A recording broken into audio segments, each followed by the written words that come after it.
우리 임례 찬양하시고 예배 시작하겠습니다.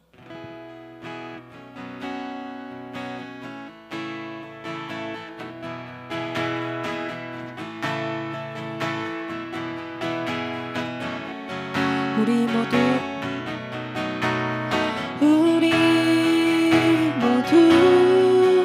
예배하는 자 되어 온전히 영과 진리로 주를 예배하자.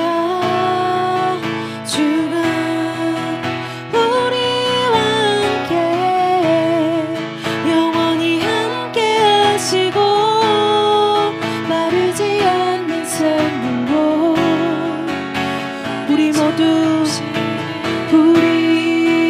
모두 예배하는 자 되어 온전히 영과 진리로 주를 예배하자. 주가 우리와 함께 영원히 함께 하시고 마르지 않는 샘물로 우리 채우시리라.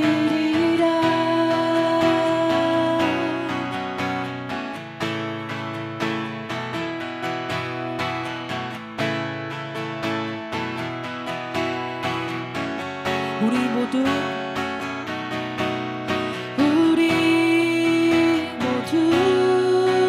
예배하는 자 되어 온전히 영과 진리로 주를 예배하자.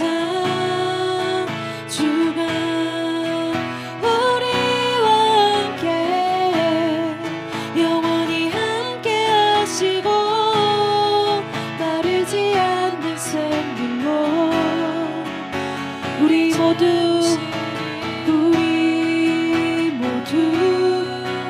예배하는 자 되어 온전히 영과 진리로 주를 예배하자. 주가 우리와 함께 영원히 함께 하시고 마르지 않는 샘물로 우리 모두 예배하는 자 되어 온전히 영과 진리로 주를 예배하자. 주가 우리와 함께 영원히 함께 하시고 마르지 않는 샘물로 우리 채우시리라.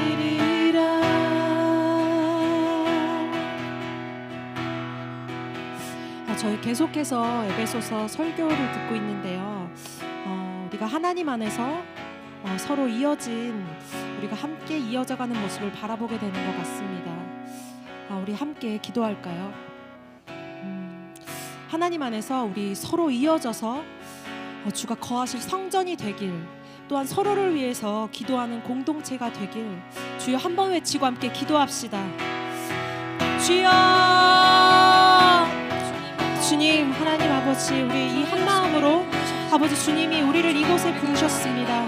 아버지, 우리가 정말 아버지 주님 안에서 이어진 이 공동체 안에서 우리가 함께 마음껏 찬양하고 예배하게 하여 주시옵소서. 아버지, 우리가 정말 서로를 위해서 기도하는 공동체가 되기를 원하며 하나님 아버지, 정말 아버지 주님 안에서 예배하고 찬양하고 하는 우리가 될 수 있도록 주님 함께 하여 주시옵소서. 아버지, 정말 주님이 거하실 성전이 되기를 하나님, 우리 내가 정말 아버지 서로가 서로를 위해서 기도하는 우리의 공동체가 될 수 있도록 하나님 주여 정말 아버지 우리와 함께하여 주시옵소서. 정말 함께 지어져가는 모습을 하나님 우리가 정말 바라볼 수 있도록 주님 인도하여 주시옵소서.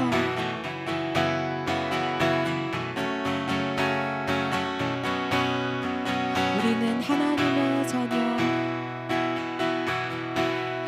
우리는 하나님의 자녀,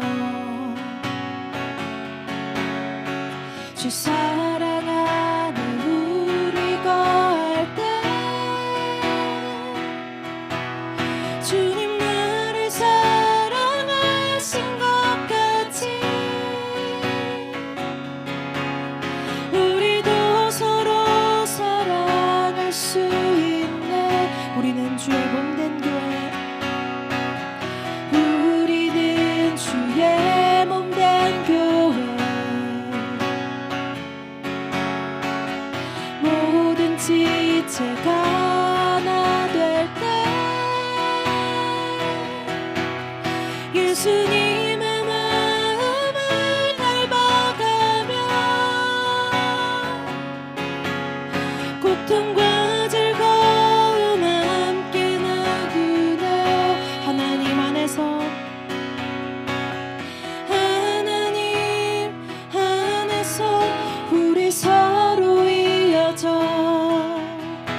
모퉁이 돌 대신 예수와 하나 되게 하신 성령 안에 함께 지어져 하나님 안에서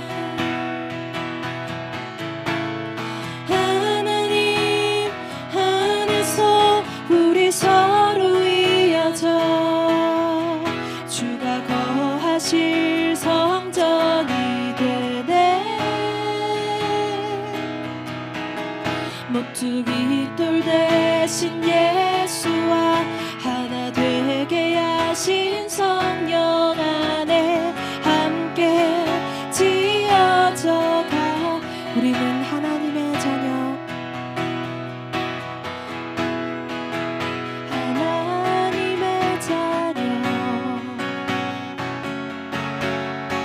주 사랑 안에 우리가 할 때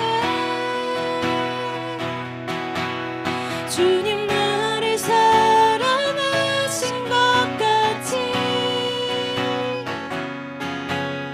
우리도 서로 사랑할 수 있네. 우리는 주의 몸된 교회, 우리는 주의 몸된 교회.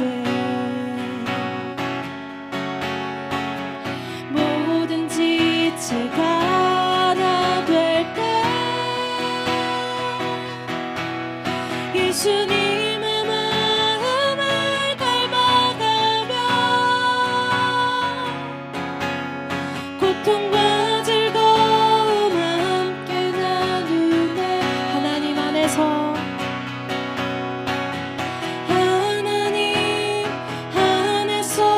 우리 서로 이어져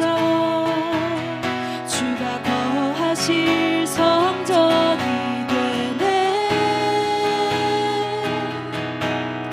모퉁이 돌 대신 예수와 하나 되게 하신 성령 안에 함께 지어져 가. 하나님 안에서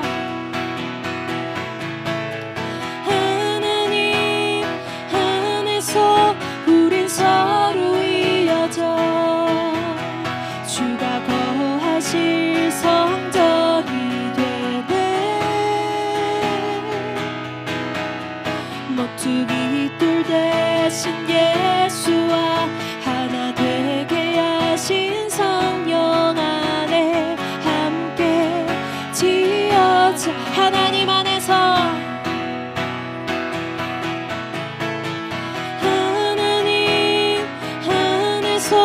우리 서로 이어져 주가 거하실 성전이 되네.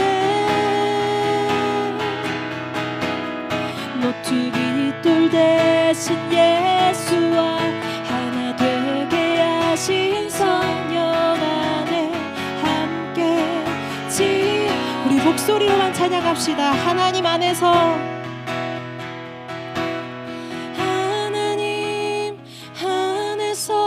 우리 서로 이어져 주가 거하실 성전이 되네. 모퉁이 돌 대신 예수와 하나 되게 하신 성령 안에 함께 지어져 가네. 성령 안에서 함께 지어져가는 우리 성도들 되기를 축복합니다. 여기까지 인도하신 주님을 기쁘게 찬양합시다. 모두 나와 주 경배하네. 모두 나와 주 경배하네. 인도하신 부르심 따라 우리의 힘과 계획을 내려놓고 주님만 바라보네. 생명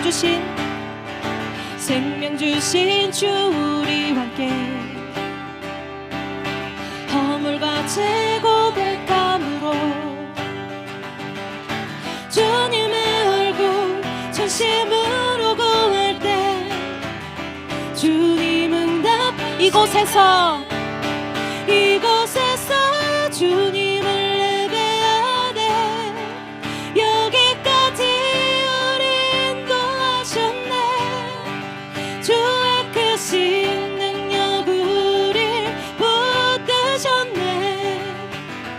주님 앞에 나올 때 이곳에서 우리는 예배하네.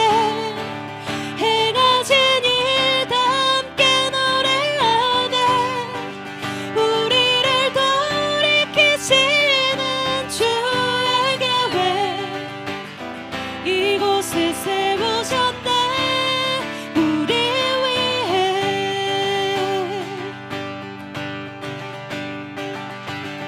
모두 나와 주경배하리. 모두 나와 주경배하네. 인도하신 부르심 따라 우리의 힘과 계획을 내려놓고 주님만 바라보네. 생명 주신 주 우리와 함께 허물과 죄 고백함으로 주님의 얼굴 전심으로 구할 때 주님 응답. 이곳에서 주님을 예배하네. 여기까지 우리를 인도하셨네. 주의 크신 능력 우릴 붙드셨네. 주님 앞에 나올 때 이곳에서 우리는 예배하네. 해가 지니 다 함께 노래하네. 우리를 돌이키시는 주의 계획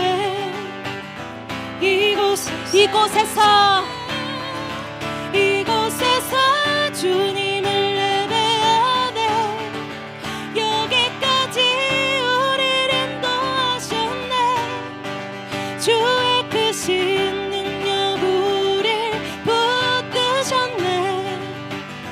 주님 앞에 나올 때 이곳에서 우리는 예배하네. 해가 지니 다 함께 노래하네.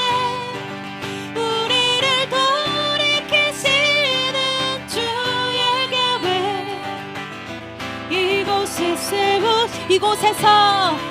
이곳에서 우리는 예배하네. 해가 지니 다 함께 노래하네. 주의 계획 세우셨네. 우리 위해 이곳에서 주님을 예배하네. 여기까지 우리를 인도하셨네. 주의 크신 능력 우릴 붙드셨네. 주님 앞에 나올 때 이곳에서 우리는 예배하네. 해가 지니 다 함께 노래하네. 우리를 돌이키시는 주의 계획 이곳에 세우셨네. 우릴 위해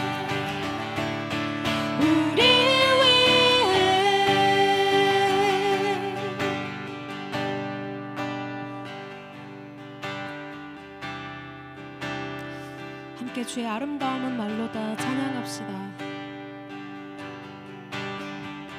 주의 아름다움은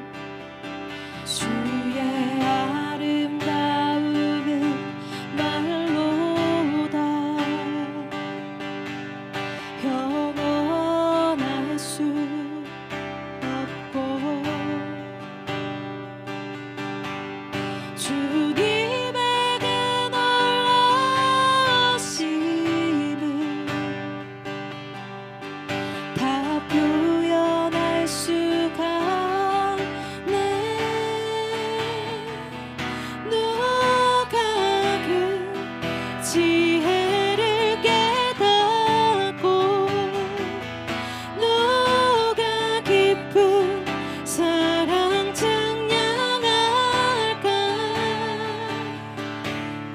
보좌에 앉으신 주의 위엄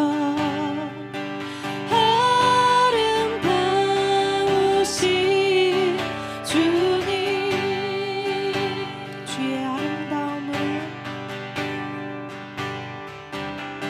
주의 아름다움은 말로다 현원할 수 없고 주님의 그 놀라우심은 다 표현할 수가 없네 누가 그 지혜를 깨닫고 누가 깊은 사랑 증량할까 보좌에 앉으신 주의 위엄 아름다우신 주님 내가 주를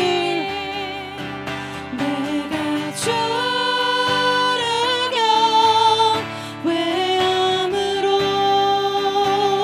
주님 앞에 홀로 섭니다 찬양 받으신 기합당한 거룩하신 주의 아름다움은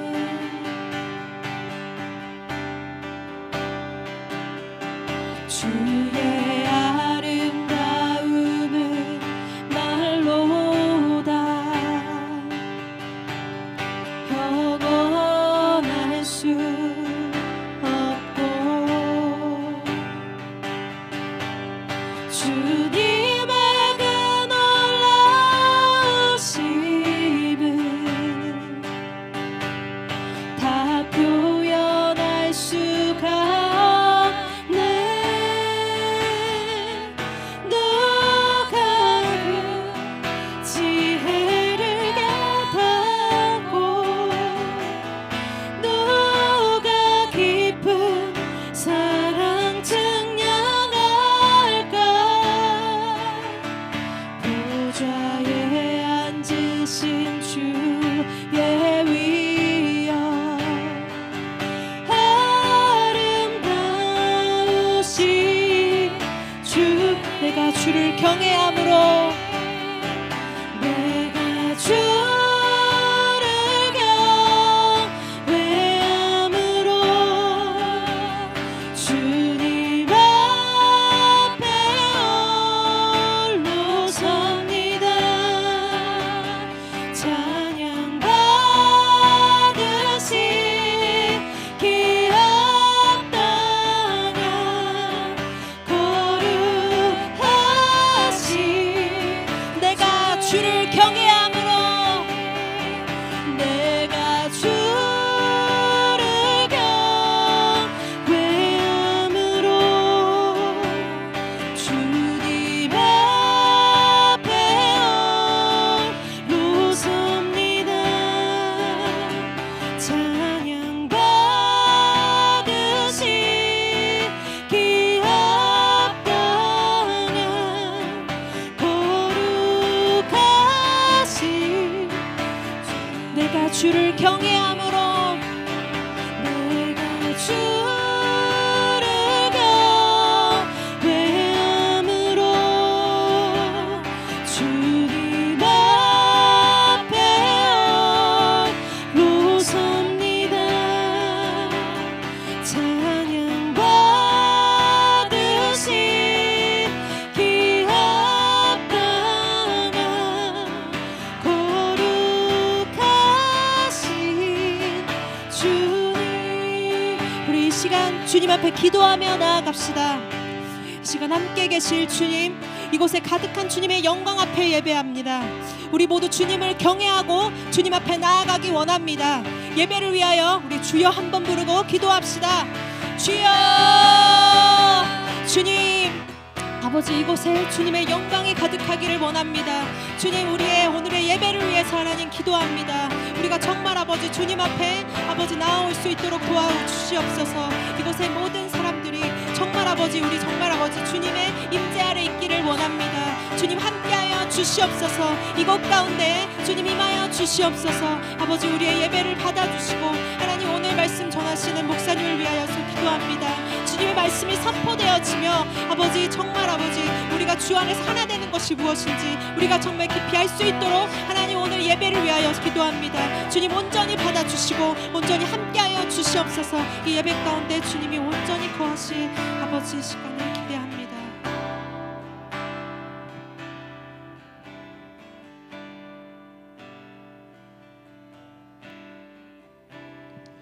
사랑의 하나님 감사합니다. 우리를 이 자리에 불러주시고 하나님의 전 앞에 서게 하여 주셨으니 감사합니다. 우리를 부르신 만큼 이 자리에서 하나님을 만나 뵙기를 원합니다. 주님 은혜 베풀어 주십시오. 감사합니다. 예수님의 이름으로 기도합니다. 아멘. 이 마이크가 제 마이크 맞죠? 되게 많이 울리는 것 같아서 찬양 마이크처럼 아니에요? 네. 사도신경으로 우리의 신앙을 고백하겠습니다. 나는 전능하신 아버지 하나님 천지의 창조주를 믿습니다. 나는 그의 유일하신 아들 우리 주 예수 그리스도를 믿습니다. 그는 성령으로 잉태되어 동정녀 마리아에게서 나시고 본디오 빌라도에게 고난을 받아 십자가에 못 박혀 죽으시고 장사된 지 사흘 만에 죽은 자 가운데서 다시 살아나셨으며 하늘에 오르시어 전능하신 아버지 하나님 우편에 앉아 계시다가 거기로부터 살아있는 자와 죽은 자를 심판하러 오십니다. 나는 성령을 믿으며 거룩한 공교회와 성도의 교제와 죄를 용서받는 것과 몸의 부활과 영생을 믿습니다. 아멘. 네, 넘겨주세요. 네, 2024년 로고교회 표어 원인 지저스입니다. 함께 읽겠습니다. 시작. 평안에 매는 줄로 성령이 하나 되게 하신 것을 힘써 지키라. 아멘. 오늘 보실 하나님의 말씀은 에베소서 5장 22절에서 33절까지의 말씀입니다. 한 절씩 읽도록 하겠습니다. 아내들이여 자기 남편에게 복종하기를 주께 하듯 하라.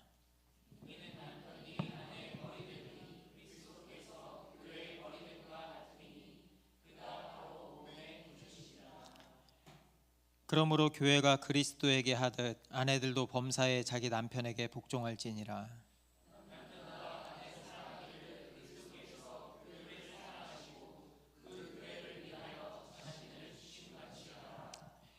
이는 곧 물로 씻어 말씀으로 깨끗하게 하사 거룩하게 하시고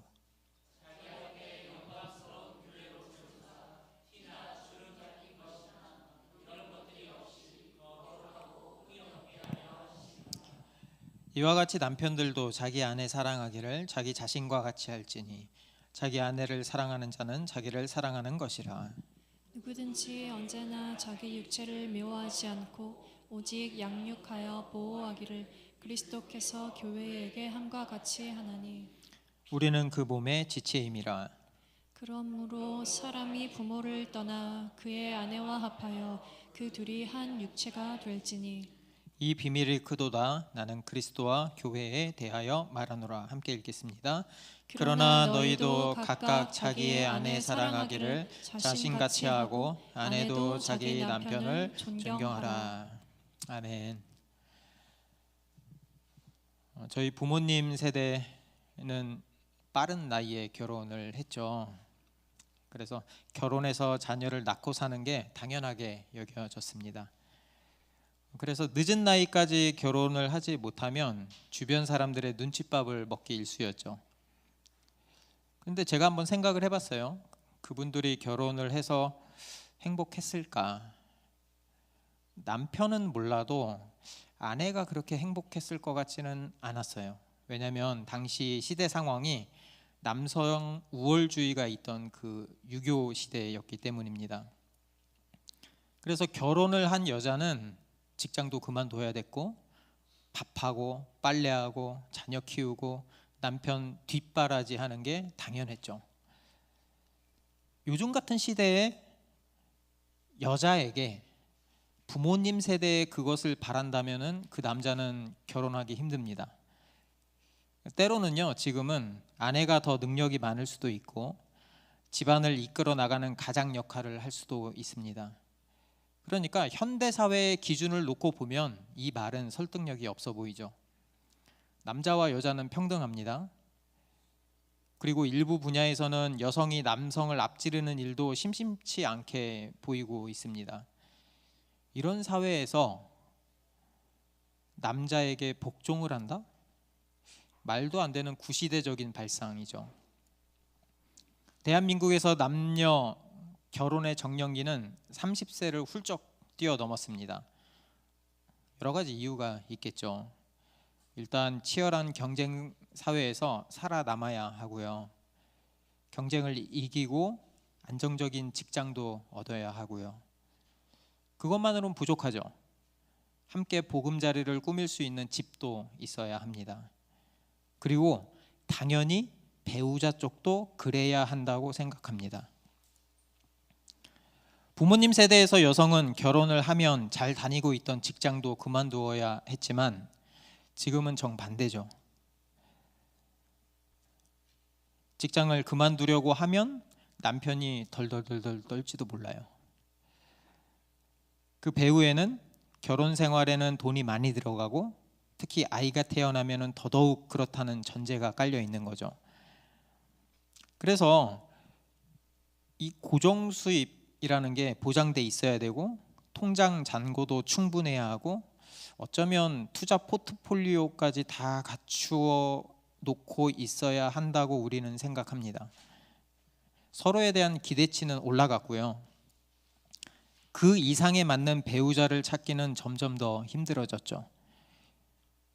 누구나 여기 결혼하신 분도 있고 하실 분도 있고 하지만 결혼에 대한 환상은 다 있을 겁니다. 그 장밋빛의 환상 말이죠.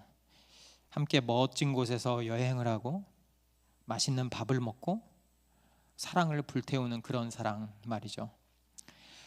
사랑이라는 단어를 떠올리면 이 불꽃 같은 정열적인 관계가 떠오릅니다. 근데 여러분 저보다 결혼 생활 오래 하신 분 많이 계시잖아요. 그런데 결혼 생활이 그런가요? 환상은 말 그대로 환상일 뿐이죠. 그 현실이라는 거대한 벽 앞에서 이 성냥개비로 붙인 불이 아주 잠깐 활활 타고 꺼져버리는 것처럼 행복했던 신혼 생활도 금방 꺼져버립니다. 우리 목사님이 신혼인데 내가 너무 찬물을 끼얹는 것 같아요. 네. 처음에는 나와는 그 다른 점이 매력이었는데 이제는 그 다른 점 때문에 불편하죠. 부부라고 한 가정에서 살고 있지만 사랑한다는 말을 들어본 지가 언제인지도 모르겠어요. 서로 그윽한 눈으로 쳐다보면서 마치 당신이 없으면 못 살 것 같다는 그런 눈빛 받아본 지가 언제인지 모르겠어요. 하세요? 선배님들, 제 선배님들. 집안에는 오히려 남보다도 못한 원수가 하나 있는 거죠. 같은 공간에 있어도 각자의 생활을 합니다. 서로 스마트폰 하기 바쁘고요. 그 필요한 일 빼놓고는 대화하지 않아요. 뭐 자녀 학원을 보낸다든지 이런 문제 말이죠. 이런 생각을 하는 거죠. 내가 무슨 생각으로 저 사람과 결혼을 했는지. 그렇게 사랑과 애정이 식어버렸고 무관심하고 다투다가 헤어지기도 합니다. 왜 이런 문제가 계속 생길까? 왜 힘들게 결혼했는데 결혼하는 것보다 결혼 생활을 유지하는 게 더 힘들까? 신중하게 고르고 골라서 평생의 반려자를 찾았다고 생각했죠. 그런데 잘못 선택한 건가? 후회가 밀려오기도 합니다. 이럴 때 여러분이 만약에 이런 마음을 갖고 있다면 이 성경 구절을 읽으면 아내들은 열불이 나요. 22절입니다. 아내들이여 자기 남편에게 복종하기를 죽게 하듯 하라. 할 수 있어요? 넘겨주세요. 제가 고등학교 때 타이타닉이 개봉했습니다. 레오나르도 디카프리오가 떠오르는 그 영화, 주인공인 잭과 로즈의 로맨틱한 사랑 이야기. 자유로운 영혼을 가진 화가 잭, 그는 우연한 기회로 세계 최고의 배 타이타닉에 오르는 티켓을 손에 넣습니다. 그리고 그 배의 특등석에 탄 로즈의 집안은 몰락했기 때문에 어쩔 수 없이 여기에 탔죠. 그래서 이 배가 미국에 도착하면 그 재벌집 망나니하고 결혼을 해야 돼요. 그러니까 그런 삶의 염증을 느끼는 로즈는 자살을 하러 갑판으로 나갑니다. 거기서 잭을 만나죠. 이미 그 전에 로즈를 보고 반했던 잭은 그녀를 구해줍니다. 그 후에 두 사람은 운명 같은 사랑에 빠져듭니다. 그리고 두 사람은 배가 도착하는 즉시 함께 도망칠 것을 약속하죠. 그렇지만 그것이 이들의 마지막 밤이었습니다. 배는 침몰하게 되고 잭은 로즈를 살리기 위해서 차디찬 바닷속에서 죽음을 맞이합니다. 아마 로즈의 가슴 속에는 평생 잭이 있지 않을까. 제 또래는 다 보셨죠? 네. 바울은 아내에게 교회가 그리스도에게 하듯 아내가 남편에게 복종하라고 썼습니다. 잭과 같은 남자라면, 이런 사랑을 해줄 수 있는 사람이라면, 나만을 바라보고 나를 있는 그대로 바라봐주고 내 결점이나 내 단점에도 불구하고 여전히 나를 사랑해주는 남자가 있다면, 그런 남자라면 기꺼이 섬길 수 있지 않을까요? 그런 남자라면 당연하게 예스라고 외치지 않을까요? 사실 여러분도 그런 사랑을 받고 싶어서 결혼한 거 아닌가요? 다른 누구도 아닌 나만 바라봐주는 그런 남자 원했던 거 아닌가요? 나의 모든 것을 믿고 맡길 만한 배우자, 그런 남자라면 교회가 그리스도에게 하듯 복종할 수 있을 것 같아요. 내 몸과 마음을 바쳐 사랑할 수 있을 것만 같습니다. 그런데 문제는 그런 남자가 없다는 데 있어요. 있다고 해도 내 옆에 있는 그 인간은 절대 아니죠. 지금의 남편은 남의 편이 된 지 오래입니다.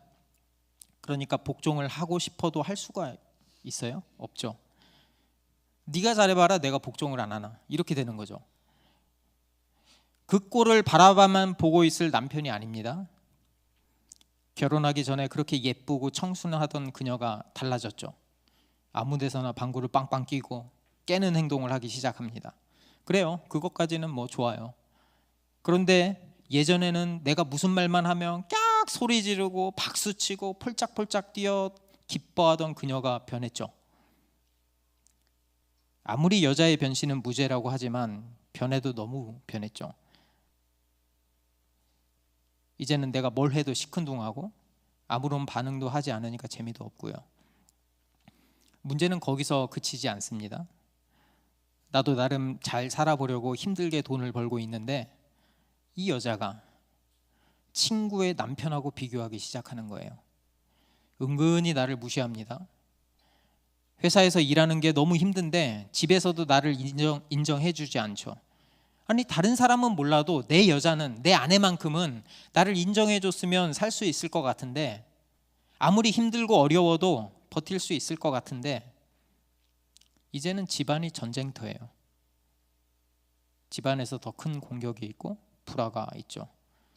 그러니까 집에 가기 싫은 거죠. 그런 사람에게 무슨 사랑이 나가겠어요? 사랑받을 짓을 해야 사랑할 거 아닌가요?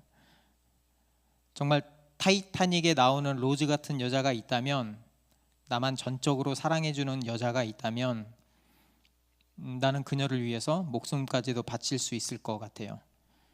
물론 그런 여자도 없습니다. 내 옆에 있는 이 여자도 절대 아니라고 생각하겠죠. 그냥 그건 그저 영화에서나 나오는 헛소리일 뿐이죠. 근데 우리가 원했던 결혼 생활은 이게 아니잖아요. 사실 아내와 남편은 서로를 향해서 사랑을 받기를 간절히 원하죠. 인정받고 싶고 다른 누구보다 나만 바라봐 주기를 원하죠. 문제는 서로 원하기만 한다는 거예요. 남편이 돈을 많이 벌어주면 내가 이렇게 싫은 소리 안 하지. 능력도 하나도 없으면서 무슨 좋은 소리를 듣고 싶어 해. 아니 이 쥐꼬리만큼 버는 돈으로 어떻게 살라는 거야. 이 소리를 듣고 있는 남편이 좋은 소리 할 리 없죠. 그래서 가끔 인스타를 제가 보면은 남편이 아내 대신에 대형견을 안고 있는 사진이 이렇게 올라옵니다. 아내가 안아주지 않으니까 대형견을 안고 있는 거예요. 어디서부터 어긋나기 시작한 걸까?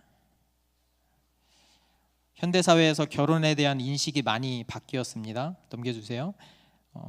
결혼정보회사 듀오가 25세에서 39세 미혼 남녀 결혼 인식을 조사해서 2023년 이상적 배우자상을 공개했습니다.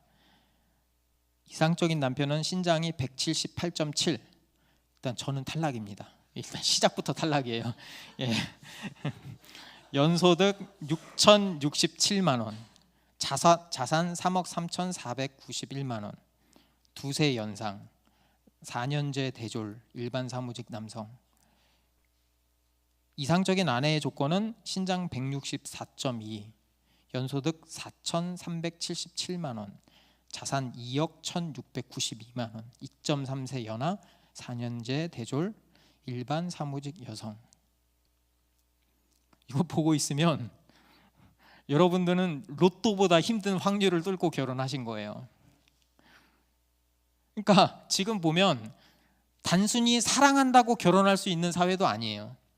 모든 조건이 맞아야 되죠. 안정된 직업도 있어야 되고 집도 있어야 되고 시부모님 등등등등 다 따지죠. 여러분 회사에서 엑셀 많이 쓰죠, 그렇죠? 엑셀을 쓰면 함수 적용하죠 우리가. 그러니까 이 조건 저 조건 여러 개를 대입해가지고 결과를 뽑아 보면 그 원래 데이터가 수만 개가 있더라도 함수 다 적용해 보면 결과는 한 건도 안 나올 때도 있어요. 우리 결혼의 목표가 그런 것 같아요. 내 행복을 도와줄 수 있는 사람, 내 인생의 목표에 도움이 되는 사람을 찾아 헤매는 거죠. 그렇게 보면 사람은 정말 자기 중심적인 것 같아요. 자신이 원하는 그 삶을 그려다 놓고 상대방을 거기에 끼워 맞추려고 하는 거죠.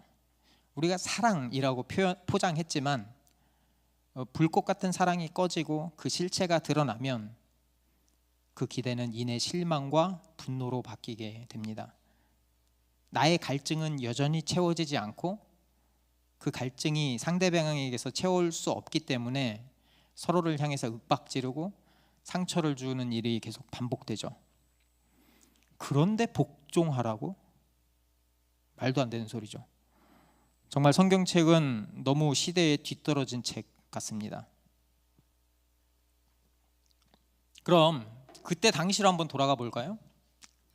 2000년 전에 1세기 당시 에베소 시대로 돌아가 보면 어떨까요? 그때는 지금과는 정반대입니다. 아내가 남편을 머리로 인정하고 복종하는 문화가 당연했어요. 그러니까 로마 문화의 많은 사람들이 아내를 남편의 재산으로 봤습니다. 그러니까 여자는 법정에서 증인으로 인정을 받지도 못했어요. 인간 취급을 안 했으니까. 여자는 당연히 남자에게 복종해야 했습니다. 유대인들은 아내가 마음에 들지 않으면 아주 쉽게 이혼할 수 있었어요. 그래서 우리가 잘 아는 아리스토텔레스는 이렇게 말합니다. 남자가 천성적으로 여자보다 우월하기에 여자를 지배하기에 적당하다. 플라톤도 이렇게 이야기합니다. 여성의 미덕을 가정을 돌보고 남편에게 순종하는 것, 이렇게 묘사합니다. 그러니까 이미 복종하고 있잖아요. 여자가 남자에게 지금 그때 당시의 상황에서 이미 복종하고 있는데 바울이 또다시 여자들을 향해서 남편에게 복종하라고 말하고 있는 거죠. 그 이유가 뭘까? 바울도 이미 여자의 처지가 어떤지 알고 있었을 텐데 말이죠. 갈라디아서 3장 28절에 보면 이렇게 이야기합니다. 너희는 유대인이나 헬라인이나 종이나 자유인이나 남자나 여자나 다 그리스도 예수 안에서 하나이니라. 그러니까 그리스도 안에서 모든 인간이 평등하고 존귀한 존재라는 이 사상은 당시 계층 구조가 고착화된 그 사회에서 충격적인 소식이었습니다. 낮고 천한 신분으로 살던 사람들에게 이 복음의 소식은 말 그대로 천국의 소식이었죠.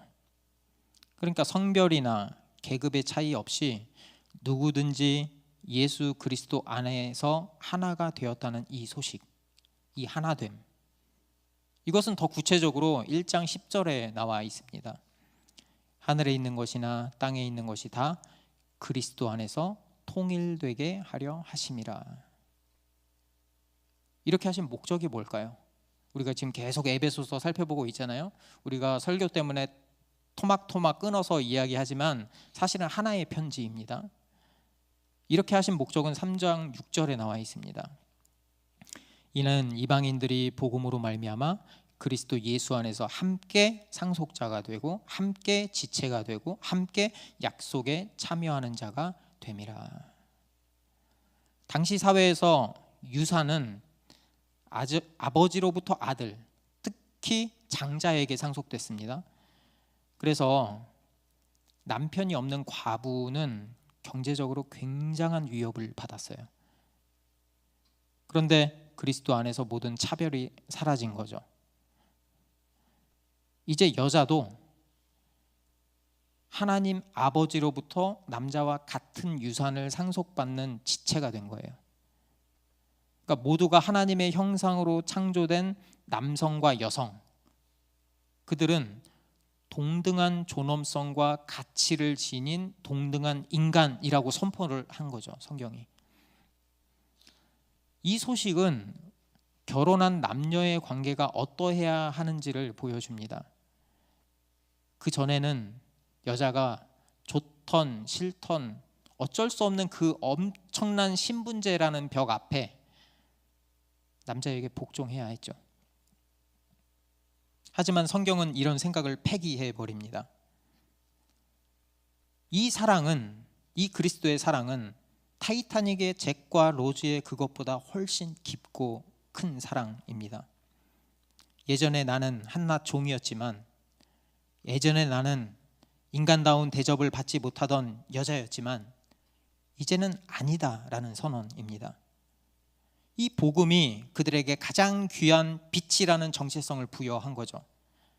그 복음의 자유가 바로 5장 21절에 나오는 그리스도를 경외함으로 피차 복종하는 것으로 연결이 됩니다. 그러니까 그리스도의 은혜를 알고 그분을 사랑하고 존경하는 만큼, 그리스도를 경외하는 만큼 남편을 섬길 수 있게 되었다라는 메시지입니다. 예수님의 마음을 우리가 가질 때 배우자를 진실된 마음으로 섬길 수 있다는 것이죠. 그것은 남편의 어떠함 때문이 아니라 그리스도의 사랑을 경험한 내가 또 다른 한 명의 가장 가까운 지체인 남편을 바라볼 때 섬길 수 있게 되는 것이죠. 그것이 바로 복종의 진정한 뜻입니다. 그런데요, 에베소서를 잘 읽어보면 제가 보기에 바울의 강조점은 아내보다는 남편에게 있어요. 구절도 훨씬 많아요. 이어지는 바울의 말은 훨씬 더 충격적입니다. 25절입니다. 남편들아 아내 사랑하기를 그리스도께서 교회를 사랑하시고 그 교회를 위해 자신을 주심같이 하라. 1세기 로마 사회에서 여자와 남자는 태생 자체가 다르다고 생각했습니다. 그런데 성경은 남편에게 아내를 위해서 자신을 내어주라 이렇게 명령하죠. 인간 취급도 못 받는 아내에게 내 생명을 다해서 사랑하라고 명령하는 거예요. 그건 그리스도께서 교회를 위해서 자기 생명을 내어놓기를 죽기까지 하셨기 때문에 그런 거죠. 그러니까 남편의 머리됨은 권력이 아니고 책임입니다. 머리됨은 그리스도께서 치른 희생이에요. 머리됨은 자신의 권력과 특권을 내려놓는 거예요. 머리됨은 사랑하는 사람을 위해서 나를 십자가에 못 박는 것입니다. 머리됨은 자신의 성취와 욕망, 성욕에 대한 필요를 충족시켜주는 아내가 필요한 게 아니고요. 머리됨은 가족을 위해서 어떻게 내 생명을 내어놓을지 항상 살피는 것입니다. 남자가 머리 역할을 하는 것은 가족의 유익을 위해서 자신을 쏟아붓기로 마음 먹을 때 그게 머리됨입니다. 머리됨은 자기 희생의 짐을 누가 우선적으로 지느냐 하는 문제입니다. 그 머리 대신 예수 그리스도께서 십자가에 못 박히심으로 우리를 구원하셨고, 그렇기 때문에 남편도 이와 같이 행해야 합니다. 남편은요, 아내를 그냥 사랑하면 안 돼요.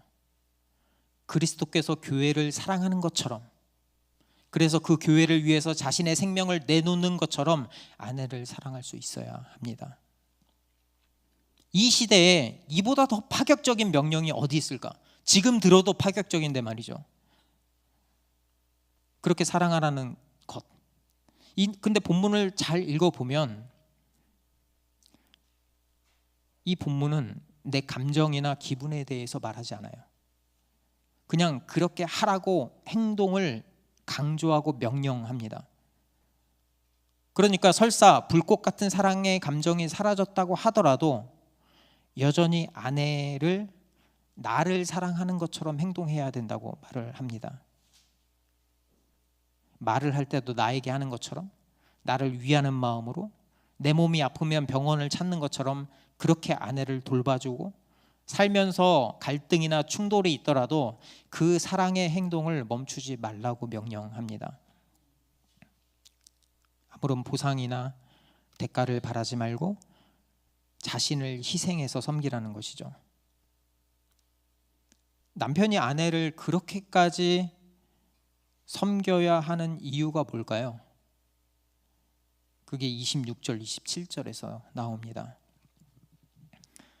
이는 곧 물로 씻어 말씀으로 깨끗하게 하사 거룩하게 하시고, 자기 앞에 영광스러운 교회를 세우사 티나 주름 잡힌 것이나 이런 것들이 없이 거룩하고 흠이 없게 하려 하심이라.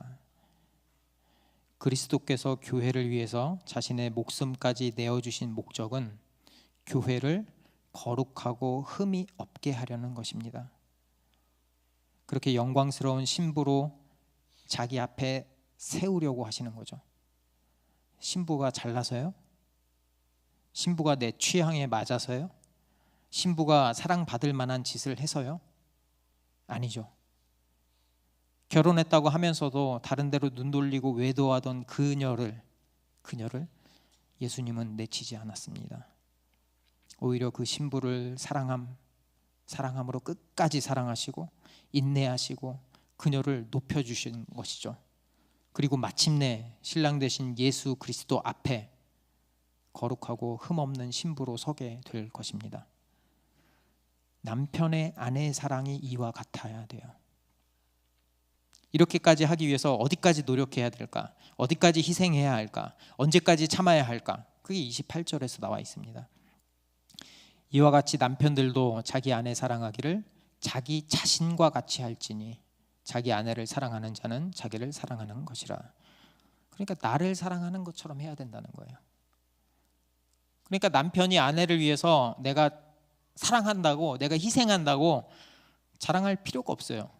왜냐하면 아내와 나는 이미 한 몸이기 때문입니다. 31절에 보면 그러므로 사람이 부모를 떠나 그의 아내와 합하여 그 둘이 한 육체가 될지니. 결혼에서 드러난 하나님의 뜻은 분명합니다.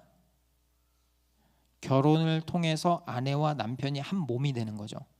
그러니까 그 여자가 내가 되고 내가 그 여자가 되는 거죠. 그게 한 몸 된 부부의 의미입니다. 서로 한 몸이라고 하면서도 서로 검은 머리가 팥뿌리가 될 때까지 사랑하겠노라고 다짐했음에도 사랑하지 못하는 이유가 뭘까요? 그건 아마도 결혼이라는 그 약속의 의미를 잘못 알았기 때문이 아닐까. 결혼을 단지 내 욕심을 채우기 위한 도구 정도로만 생각했기 때문이 아닐까 싶습니다. 부부가 되는 약속은 그런 종류의 것이 아니죠. 이 본문을 쭉 보면 그 결혼을 통해 하나됨이라는 것은 궁극적으로 예수 그리스도를 통한 하나됨을 가리킵니다. 결혼의 하나된 연합은 그렇기 때문에 그리스도를 바라볼 때 진정한 의미를 갖습니다. 아내가 남편에게 복종할 수 있는 이유는 그리스도의 뜻이 거기 있기 때문이죠. 남편을 나의 욕심으로 채우려는 그 탐욕의 눈으로 바라보는 것이 아니고 예수 그리스도의 눈으로 바라본다면 복종할 수 있습니다. 남편이 좀 부족해도, 다른 사람들보다 사회에서 인정받지 못해도 그리스도의 마음으로 섬길 수 있는 거죠. 상황이 아니라, 감정이 아니라 교회가 그리스도의 은혜를 알고 감사하듯이 섬길 수 있습니다. 돕는 배필로 지어주신 그 목적대로 남편을 섬기며 함께 그리스도의 장성한 분량까지 자라나도록 돕는 게 아내의 역할인 거죠. 제가 교회다움이라는 책에서 보니까 부부 관계를 이렇게 표현했어요. 부부가 서로 자전거를 타면서 바람을 쐰다고 해볼게요. 이때는 두 사람의 시선을 앞에 두고 타야만 즐거움을 누릴 수 있습니다. 자전거를 타면서 서로에게만 시선을 두면 어딘가에 부딪히죠. 마찬가지로 남편과 아내도 서로에게만 시선을 두고 그들만의 행복을 추구해서는 안 된다고 말합니다. 그보다는 함께 그리스도를 바라보며 복음의 가치를 추구할 때 서로 간의 친밀한 행복을 누릴 수 있다라고 말합니다. 남편도 그리스도의 눈으로 아내를 바라보면서 사랑해야 합니다. 아내를 사랑하기를 나를 위해 죽으신 그리스도처럼 사랑해야죠. 생각만 하면 안 돼요. 마음만 있다고 말하면 안 돼요. 그러니까 마음은 좋은데 내 본심은 그게 아니었는데 안 좋은 말이 튀어나가면 안 된다는 말이에요. 항상 그녀를 세워줄 수 있는 말을 해야 합니다. 왜냐하면 그녀도 예수 그리스도의 핏값으로 사랑해서 구원해 주신 귀한 존재이고, 그렇게 귀한 존재를 내가 가장 가까이에서 사랑할 수 있는 기회를 주셨기 때문입니다. 그래서 남편도 아내를 죽을 듯이 사랑해야 해요. 그러니까 내 생각대로 아내를 조정하려고 해서는 안 되는 거죠. 그리스도의 마음으로 전혀 사랑해 주어야 합니다. 제가 결혼한 지 이제 13년 차인 것 같아요. 이렇게 달콤한 신혼의 기간을 지내고 이제 콩깍지가 벗겨질 시간이 되잖아요. 그렇죠? 아내의 민낯을 보게 됩니다. 그러니까 그녀의 부족한 점이 눈에 들어오는 거예요. 그런 행동이 한번 보이기 시작하니까 점점 짜증이 나고 좋은 소리가 안 나가죠. 그걸 고쳐보려고도 하고 가스라이팅도 하고 도전도 시켜보고, 아무리 그녀가 스트레스를 받고 나 하기 싫다고 호소해도 저는 이렇게 얘기하는 거죠. 제가 말을 잘하잖아요. 제가 말싸움하면 이기거든요. 그러니까 이게 결국 너한테 좋은 길이야. 지금 힘들어도 버텨. 이게 진짜 너한테 좋은 길이라니까. 그런데 관계가 계속 안 좋아져요. 왜 안 좋아질까? 그게 바로 제 욕심 때문이었어요. 그러니까 내 기준에 아내를 끼워 맞추려고 조종한 거예요. 내 탐욕을 채우기 위해서 그녀를 이용했기 때문이에요. 그러니까 엄밀하게 이야기하면 저는 그녀 자체를 사랑한 게 아니었죠. 그녀를 이용해서 내 욕심을 채우려고 했던 거죠. 제가 잘 하는 말이 있어요. 야, 이게 나 혼자만 잘 살려고 하는 건 줄 알아? 아니잖아. 우리 같이 잘 살려고 하는 거잖아. 그러니까 당신도 좀 이것 좀 해야지. 이게 필요하잖아. 우리 노후 대책도 같이 해야 되지 않겠어? 그녀를 위한다고 말했지만 결국 제 욕심이었죠. 폭풍 속의 가정이라는 책을 보면 이런 말을 해요. 어쩌면 우리는 모든 면에서 자신을 완성시켜줄 사람, 자신의 모든 신체적, 정서적, 정신적 욕구를 채워줄 사람을 찾는다. 하지만 한 가정을 세우는 일은 특별한 이벤트가 아니고 평범한 일상이다. 우리가 결혼을 할 때 완벽하게 준비한 줄 알았지만 정말로 모든 것을 완벽하게 대비할 수는 없다라고 말합니다. 제목처럼 완벽한 부부는 없습니다. 처음에는 불꽃 같은 사랑, 그 열정을 가지고 있었지만 그때에는 부부의 친밀함에 대해서는 많이 알지 못하죠. 그런 종류의 친밀함을 가지려면 오랜 기간에 걸쳐서 서서히 서로의 삶을 맞추어 가야 하는 거죠. 그래서 자신의 연약함을 드러내고 서로의 부족함을 보면서 서로 감싸주고 사랑해주고 진심을 다해 섬겨주어야 하는 거죠. 그것의 시작은 나를 내려놓는 것부터 시작돼요. 예수 그리스도가 우리를 위해서 자신의 모든 기득권을 내려놓은 것처럼 말이죠. 그러니까 진정한 하나됨은 부부가 스스로 무장한 것, 자기의 욕심과 탐욕으로 다 무장한 것을 해제하고 나의 모든 것을 배우자한테 맡길 때 가능합니다. 헨리 나우에는 자기 약점을 온전히 내보이는 상태에서 새 생명이 태어나는데 이것이 바로 사랑의 신비라고 말합니다. 인생 최고의 성취, 남녀가 창조하는 그 새 생명은 진실하고 부드럽고 무장 해제된 사랑의 행위 속에서 이루어지는 거죠. 그래서 부부의 하나됨은 결국 그리스도와 교회의 하나됨을 궁극적으로 가리킵니다. 그래서 바울은 32절에서 이 비밀이 크도다, 나는 그리스도와 교회에 대하여 말하노라 라고 선포하는 거죠. 이 부부 관계의 모습은 교회의 모습이 어떠해야 하는지를 보여줍니다. 교회는 그리스도의 신부고 그리스도는 교회의 신랑이죠. 어쩌면 우리의 모습은 세상에서 잘 나가는 사람과 비교하면 내세울 게 없을지도 모릅니다. 에베소 성도들도 대부분이 하층민이었어요. 그들의 힘으로는 세상을 바꿀 수 없어요. 세상을 바꾸지 못합니다. 그런 생각도 못하고요. 하지만 작고 빈약하고 보잘것없어 보이는 그들에게 하나님이신 그리스도께서 신랑이 되어 주신 거죠. 우리는 이제 그리스도의 신부예요. 이게 얼마나 대단한 영광입니까? 때로는 부부가 티격태격하는 것처럼 교회 안에서도 크고 작은 문제가 생깁니다. 완벽한 부부가 없는 것처럼 이 땅의 교회도 완벽하지는 않아요. 갈등이 생길 수도 있고 때로는 상처를 주거나 받을 수도 있죠. 어쩌면 우리의 결혼 생활은 때로는 헤어짐의 아픔이 있기도 합니다. 이혼이 꼭 필요할 때도 있어요. 성경도 이런 특별한 경우에 이를 허용하기도 합니다. 하지만 신랑 대신 그리스도와 신부인 그 교회의 연합은 어떠한 경우에도 깨어질 수가 없습니다. 교회의 상태가 어떠하든 그렇기 때문에 우리는 십자가를 통해 교회와 연합하시는 그 그리스도를 바라볼 수 있어야 합니다. 예수님은 나를 사랑하는 만큼 내 옆에 지체도 그만큼 사랑하시죠. 그 사랑의 마음에 있을 때 상대방을 알아가려고 노력하고 함께 진정한 교회, 공동체의 삶을 살아갈 수가 있습니다. 그렇게 시간을 지내서 섬기면서 부부와 같은 그 교회의 친밀함을 경험할 수 있는 거죠.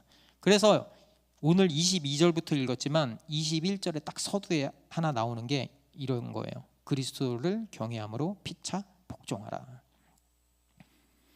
제가 이거를 준비하면서 어떻게 하면 적용을 할 수 있을까 고민을 많이 했어요. 이거는 부부의 관계이기도 하고 그리고 이를 통해서 교회의 관계이기도 하기 때문에 책을 찾아보니까 역시 폭풍 속의 가정이라는 그 책에서 이런 말을 해요. 결혼 안 하신 분, 짝을 선택할 때 지혜로운 방법은 신혼여행 때 함께 기뻐하는 모습만 상상하는 것이 아니고 호스피스 병동의 침상을 지키는 상대방의 모습을 그려보는 것이다. 나이가 들면서 살이 찔 거고 흰머리가 생기고 머리카락도 빠질 것이다. 죄도 지을 거고 그 모습 속에서 하나님의 영광에 미치지 못할 것이다. 그 상황 가운데서 이 결혼이라는 서약은 상대방이 계약서대로 잘하고 있는지, 내 기준대로 상대방이 잘하는지 못하는지 점수를 매기는 파트너가 되는 것이 아니고, 서로 한 몸이 되어서 헌신적으로 사랑하고 섬기고, 거기서 뭔가 얻는 게 있어서가 아니고 이미 한 몸이기 때문에 그렇게 하는 거예요. 상대방을 바라보면서 그 모습이 설 때, 그 생각이 들 때 그 사람하고 결혼해도 되는 거죠. 그렇죠?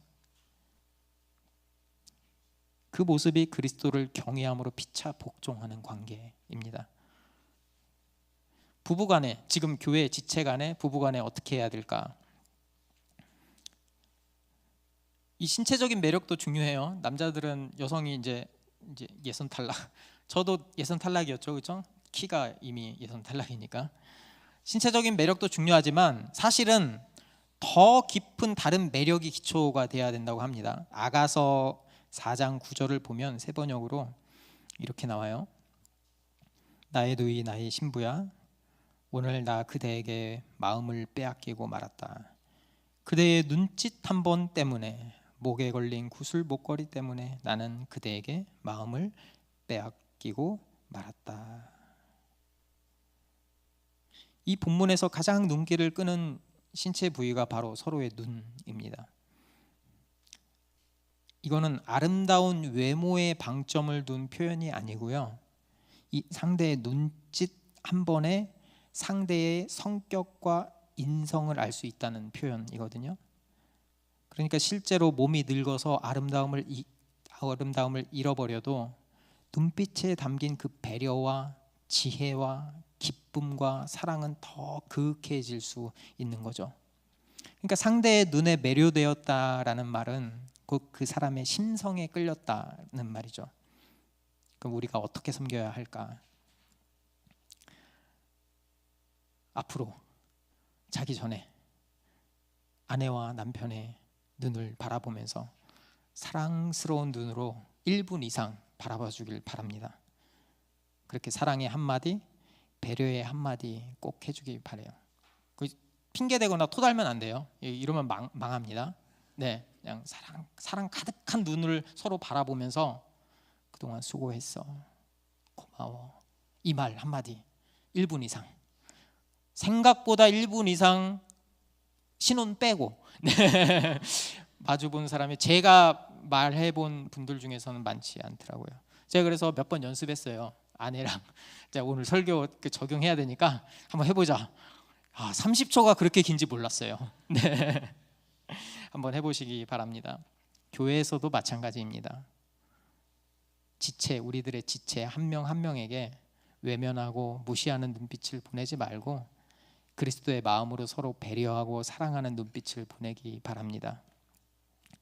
왜냐하면 그게 바로 그리스도 안에서 하나 된 교회의 정체성이고, 그분을 머리 삼고 서로 의지해서 살아가는 교회의 진정한 삶의 모습이기 때문입니다.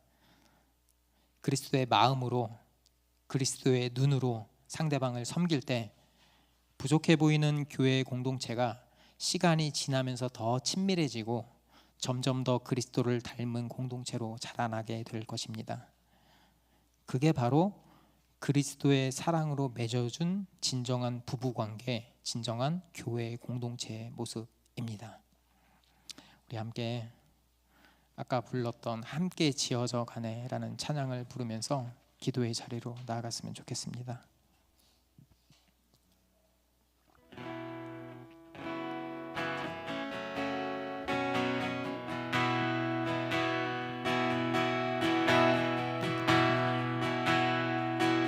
우리는 하나님의 자녀,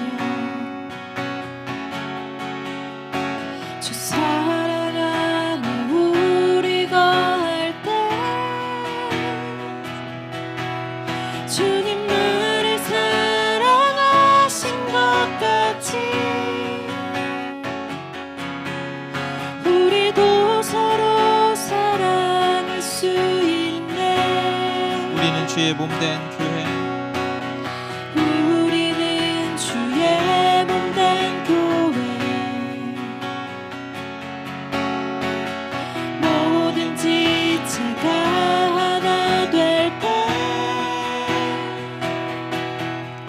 예수님의 마음을 닮아가며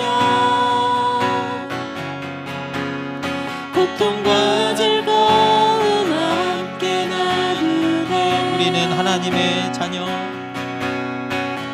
우리는 하나님의 자녀.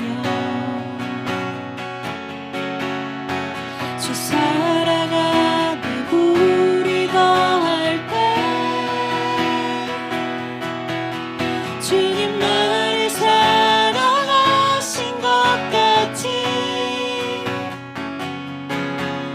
우리도 서로 사랑할 수 있네. 우리는 주의 몸된 교회, 우리는 주의 몸된 교회. 모든 지체가 하나 될 때 예수님의 마음을 닮아가며 고통과 즐거움 함께 나누네. 하나님 안에서 우리 서로 이어져 주가 거하실 성전이 되네. 모퉁이 돌 대신 예수와 하나 되게 하신 성령 안에 함께 지어져 가네. 하나님 안에서 하나님 안에서 우리 서로 헤어져 주가 거하실 성전이 되네. 모퉁이 돌 대신 예수와 하나 되게 하신 성령 안에 함께 지어져 가네. 우리 다 함께 기도하기를 원합니다. 우리를 사랑하셔서 십자가에 자신을 내어주신 그 그리스도의 사랑을 깨닫기를 원합니다. 우리를 부부라는 하나의 공동체로 이어주신 그 사랑을 우리가 깨닫기를 원합니다. 이 가운데서 우리가 서로 화해하고 다시 그리스도의 사랑을 통해서 상대방을 바라보고 그 사랑이 눈뜨게 하여 주시옵소서. 아멘. 다 함께 기도합니다. 사랑의 하나님, 감사합니다. 우리에게 부부의 관계를 허락하여 주시고 우리에게 교회의 관계를 허락하여 주셨습니다.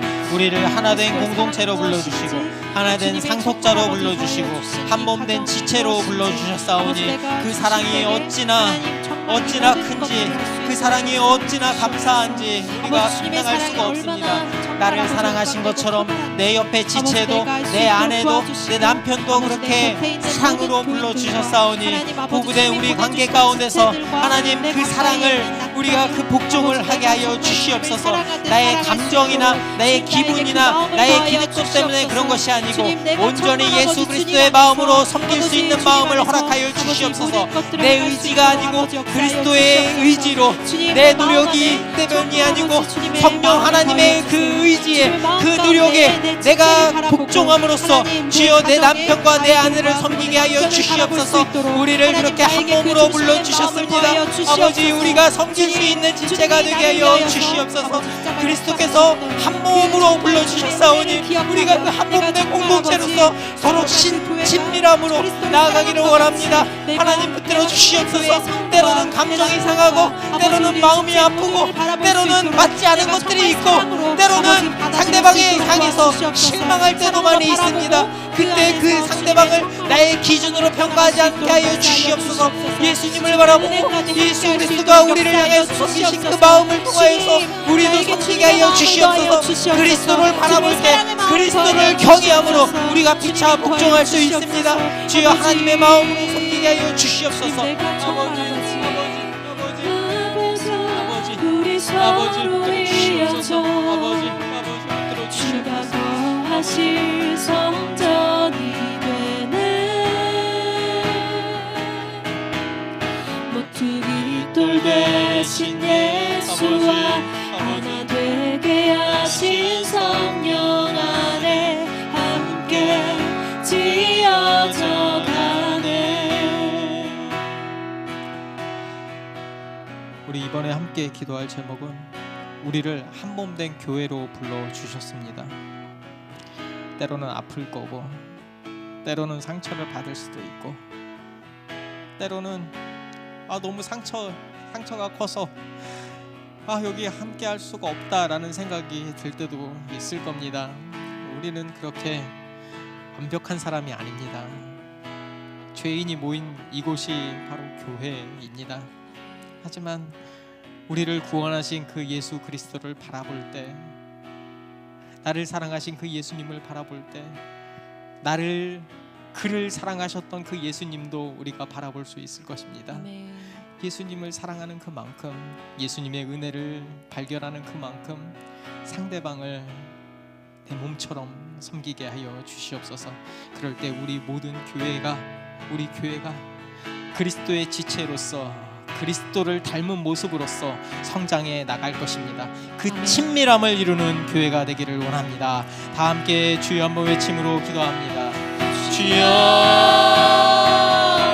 주의 한 몸 된 교회로 하나님 서로의 기쁨으로 아버지, 수 있도록 우리를 하나님 교회로 나에게 그 부르셨습니다. 마음을 더하여 우리를 주시옵소서. 하나된 공동체로 아버지, 저는 불러주셨사오니 온전하지 우리가 않습니다. 서로 우리 모두가 기쁨을 죄인입니다. 서로 하나님 그 모든 것을 가운데서도 내려놓고 주님의 기득권을 기쁨을 내려놓고 발견하게 사랑하는 하시고, 것처럼 정말 우리 아버지, 서로를 향해서 주님이 예수님의 나를 마음을 사랑하신 것과 같이 가지고 내 섬기게 곁에 하여 있는 지체들을 주시옵소서. 사랑할 수 있도록 주여, 도와주시옵소서. 예수님을 바라보면서 주님의 마음을 예수님이 더하여 나를 주시옵소서. 향해서 사랑하시는 아버지, 그 주의 모습이 한 몸 된 교회로 얼마나 우리가 서로 가슴 이어져 아프셨을까, 함께 지어져 얼마나 가기를 상처받으셨을까. 아버지, 그럼에도 서로의 예수님은 기쁨으로 나를 섬길 수 포기하지 있는 자가 될수 않으시고 있도록 나를 도와주시옵소서. 신부의 내 영광스러운 마음 자리에 가운데 올려놓으셨습니다. 주님의 우리가 정말 아버지 더하여 예수 주신 그리스도의 신부가 하나님의 된 만큼 공동체를 한 몸 된 하나님, 공동체가 그리고 우리 교회 안에 되었으니 있는 서로를 향해서 그 사랑을 가정에 쥐어내어 줄 있는 수 나의 있기를 지체를 원합니다. 하나님 모두 서로를 주님의 향해서 정말 섬길 수 더하여 있기를 주시옵소서. 원합니다.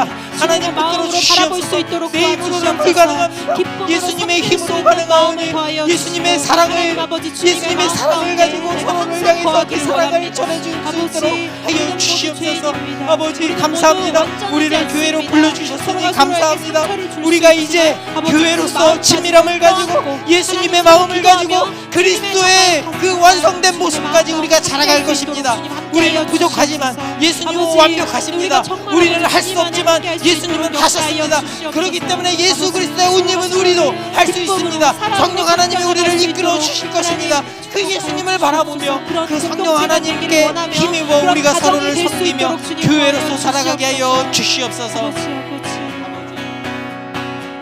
하나님 안에서 우리 서로 이어져 아버지, 주가 거하실 성전이 되네. 모퉁이 돌 대신 예수와 하나 되게 하신 성령 안에 함께 지어져 가네. 하나님 안에서 하나님 안에서 우리 서로 이어져 주가 거하실 성전이 되네. 모퉁이 돌 대신 예수와 하나 되게 하신 성령 안에 함께 지어져 가네.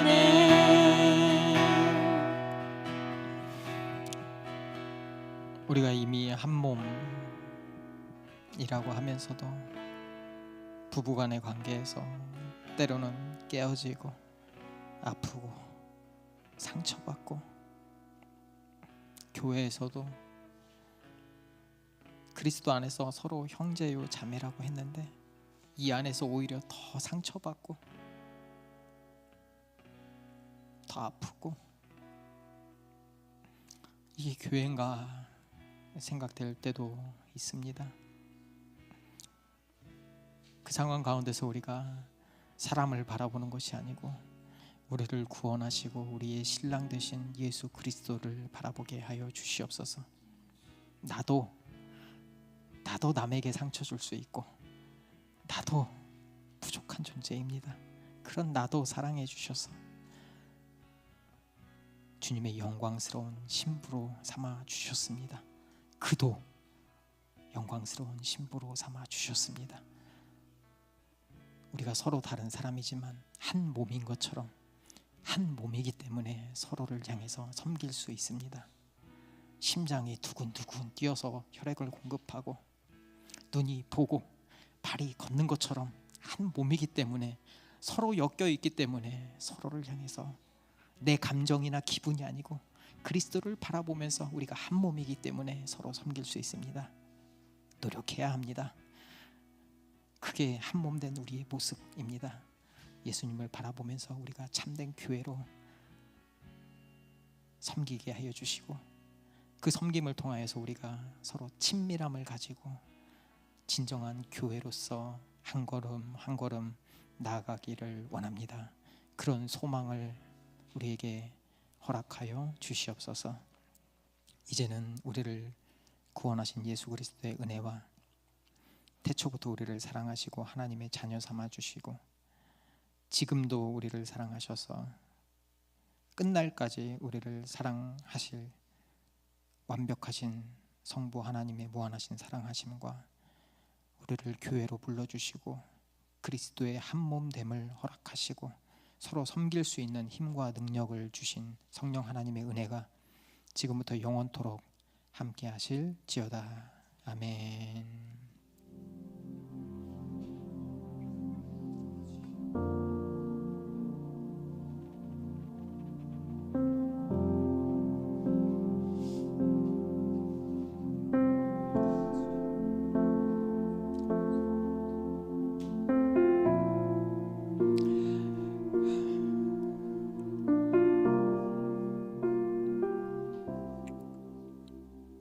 감사합니다.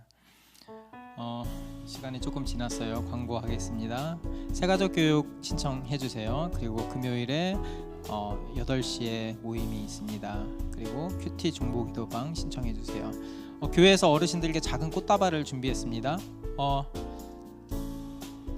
저희 부모님 두 분 계시죠?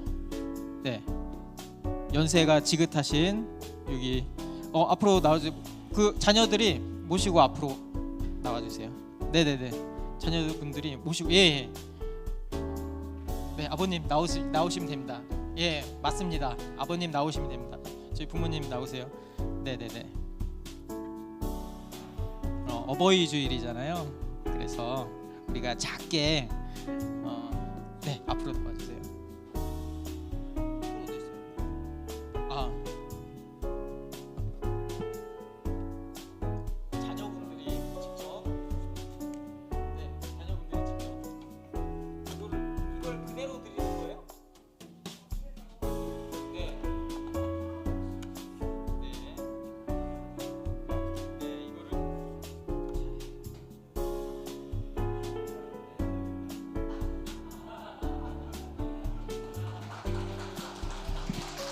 네, 우리 찬양 같이 함께 찬양하면서 부모님의 은혜를 생각하면서 함께 손을 올리고 축복해 주는 마음으로 이 부모님에게 두려웠던 모든 것들을 손을 높이 올려주세요. 앞으로 뻗어주세요. 지나왔던 모든 시간이 내가 걸어왔던 모든 순간이 당연한 것 아니라 은혜였소. 아침에 가 뜨고 저녁에 노을 봄의 꽃향기와 가을의 열매. 저희 부모님들을 향해서 손을 활짝 펴주세요. 눈도 맞춰주시고 사랑의 눈빛을 보내주시고 당연한 것 아니라 그대였소. 모든 것이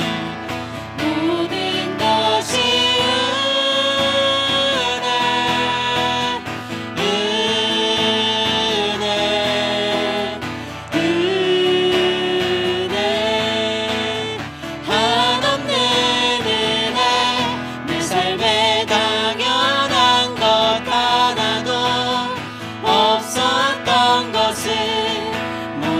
하시네 은혜였소. 감사합니다. 제가 한번 기도하겠습니다. 사랑의 하나님, 감사합니다. 세월이 지나가면서 몸은 늙지만 정말 성숙한 그리스도인으로서 나아감을 믿습니다.